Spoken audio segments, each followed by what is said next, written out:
Welcome to Pindar Poetry. We hope you learned something new. You start by gathering representative material and deciding which language features matter for your goal. Once collected, pick 3-5 samples so patterns stand out. This reduces noise. Make a quick scan and highlight repeated words, punctuation choices, and phrase starters. That gives you initial hypotheses. You do this now to focus effort.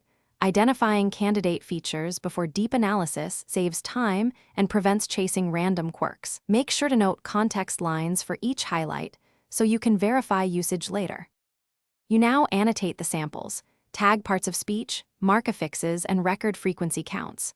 Once done, search for repetitive patterns like collocations, preferred clause order, or typical sentence length. These reveal structural tendencies rather than isolated instances. Make sure to separate lexical features from grammatical and pragmatic cues so you can compare them objectively.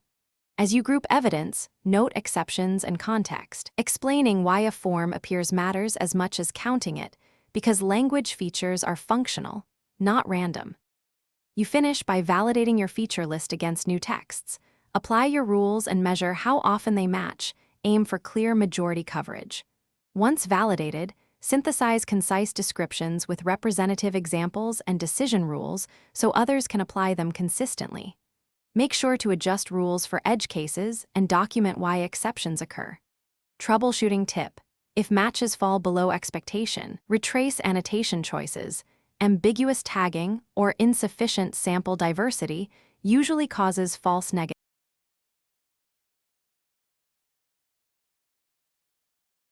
Thanks for watching.